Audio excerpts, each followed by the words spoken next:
Hi everybody, welcome to Develop Your English Skills channel. Today's lesson is why lesson plan is important and what are the types of a lesson plan. في الدرس اللي سبق شرحت لكم بعض النماذج ديال الجدادات ديال اللغة الإنجليزية باش تكون عندكم واحد الفكرة عامة على الطريقة ديال كتابة جدادة. كذلك I give you and I explain the component of a lesson plan. Today I will explain why lesson plan is important. علاش lesson plan مهم بزاف في كل درس. كذلك the types of a lesson plan. So let's start please.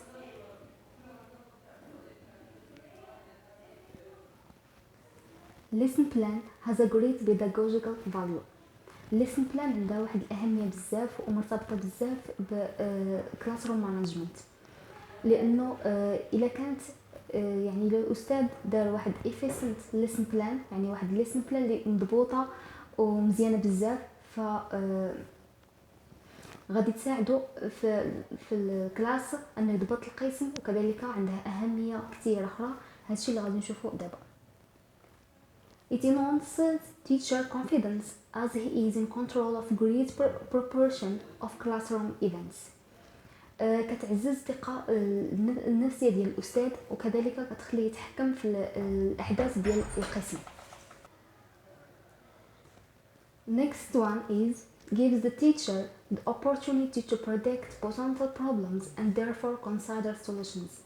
كذلك كتساعد الأستاذ باش إنه كيف قلت لكم من قبل إنه control the class also if there is a problem find the solutions. And it gives both teachers and learners a sense of direction. يعني بجوج الأستاذ ولا كذلك التلاميذ كيتعاملوا بواحد الطريقه مباشره.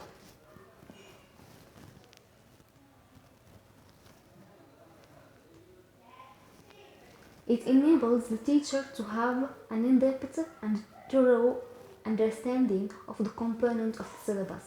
كذلك كتعاون الاستاذ باش انه يفهم الكومبوننت ديال المنهج كيفهم يعني الدرس مزيان in depth way.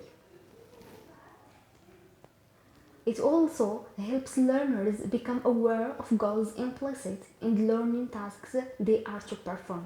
يعني كذلك كتساعد التلاميذ باش انهم يعرفوا الجول يعني الهدف من هذاك الدرس اللي هما بالصدد ديال التعلم او لا الصدد ديالو. يعني الا مثلا الاستاذ جا وشرح الكلام ديالو انكم غادي هذا الهدف غادي خصنا في الاخير ديال الدرس نوصلوا ليه ان شاء الله.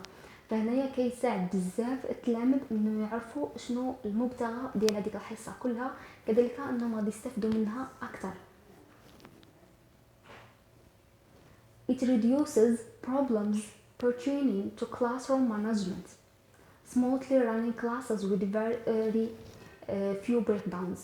يعني كذلك كتساعد باش ان تقلص المشاكل اللي كيكونوا في الكلاسروم كذلك انضباط ديال التلاميذ الى اخره. لانه الا كانت واحد efficient lesson plan يعني واحد lesson plan مضبوطه لانها كذلك كتضبط الوقت كتضبط التلاميذ the teacher can attract the attention of the students. يعني كيسيطر او لا كيكونترول الكلاس روم وكيخلي التركيز ديال التلاميذ يعني متبعين الدرس بواحد الطريقه اللي هي سموثلي. يعني كذلك الا كان التلاميذ عارفين الاهداف وعارفين الخطوات ديال الدرس فهذا الشيء كيساعد انه الحصه تمشي بواحد الطريقه اللي هي مزيانه بزاف. يعني كيدخلوا كيعرفوا انه عندهم warm up عندهم some activities in the pre-listening or reading etc. يعني كيكون عندهم واحد الدرايه بانه شنو غادي يدرسوا هذيك الحصه هذيك. فهادو هما الاهميه ديال الليسن بلان. يعني هادو هما علاش يعني الليسن بلان مهمه بزاف عندنا في الدرس. كنتمنى انكم تعاودوا تقراوهم مزيان. عاودوا الفيديو many times to understand it. دابا غادي ندوزو type of lesson plan.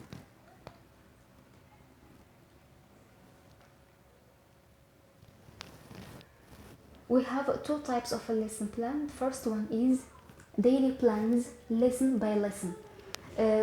daily plans كتعني الاستاذ يعني فين قبل ما عندوش درس يعني كيحضر lesson plan من قبل نهار او يومين الى اخره. So why daily lesson plan is important؟ يعني علاش the lesson plan might be either brief or detailed. يعني ممكن تكون مختصرة أو لا تكون مفصلة كيف شفنا في النماذج اللي شرحت لكم في الدرس السادس الدرس السابع. When teachers plan their lessons, they are not just concerned with goals and content, but they also make crucial decisions about the means and strategies to ensure good classroom management. يعني هنايا كي قلت لكم انه الاستاذ كيحضر الدرس من قبل كيعاونوا هذا التحضير انه يعرف الجولز ديال الهدف من الدرس، كذلك انه يحدد learning style، كذلك استراتيجي to manage the class etc. Effective lesson planning, for instance, requires setting timeline to various learning activities as it requires having in mind different learning style. سبق لينا شفنا في الدرس اللي سبق انه الاساتذه في هذوك الجدادات يعني كل اكتيفيتي مثلا warm up pre reading while reading يعني كيحطوا واحد defined time to each activity، يعني كيخصوا واحد التوقيت محدد لكل الاكتيفيتي هكا باش يقدر الاستاذ انه يضبط الكلاس التلاميذ كذلك الوقت at the same time. فهذا هو importance of daily plans. Let's move to the next one. Learn long-term planning. Sorry for that. A series of lessons over several days, weeks or months. يعني هنايا فاش الاستاذ كيحضر مجموعه ديال الدروس ديال مجموعه ديال الايام ولا مجموعه ديال الاسابيع ولا يونيت ايتترا. فنشوفوا علاش مهم long term planning. Long term planning gives the teacher a privileged position to prepare long in advance any supplementary material, equipment, audio, video, data show, etc. or tests needed. يعني فاش الاستاذ كيدير تحضير ديال مجموعه ديال الدروس فهذا كيساعدو انه يضيف واحد المجموعه ديال الوسائل بحال مثلا اوديو فيديو الى اخره، كذلك كيضبط اموره كيعرف امتى مهم يدير التيست وامتى ما يديروش. It also makes it possible to get learners involved by assigning research activities or project work before dealing with the theme of the unit. كذلك كتساعدو باش انه يدخل التلاميذ ديالو في الدرس بحال مثلا يعطيهم بروجي وورك، يعطيهم مجموعه ديال لي اكتيفيتي اللي كتساعدهم انهم يشاركوا كذلك حتى هما في الدرس.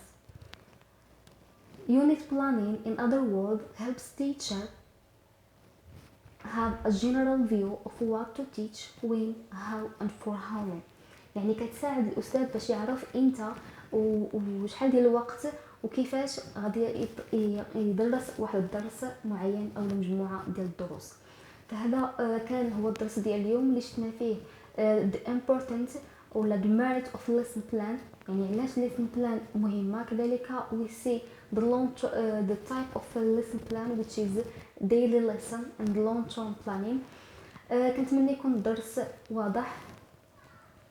If you have any question just ask me, I will be glad to answer you. فأنا ما بقى غنقول لكم see you soon إن شاء الله. If you like the lesson subscribe to my channel. الدرس المقبل إن شاء الله غادي يكون the activity of reading skill، يعني غادي نشوفوا لي activity اللي كتكون في البري ريدينغ في الورم اب and the pre reading while reading post reading ايتترا. يعني غير نحدد لكل سكيل درس خاص باش نحط مجموعه ديال لي زاكتيفيتي اللي غادي يعاونكم باش انكم تفهموا كيفاش كيتمشى الدرس اولا كيفاش كتشرح كل سكيل على حده. باي.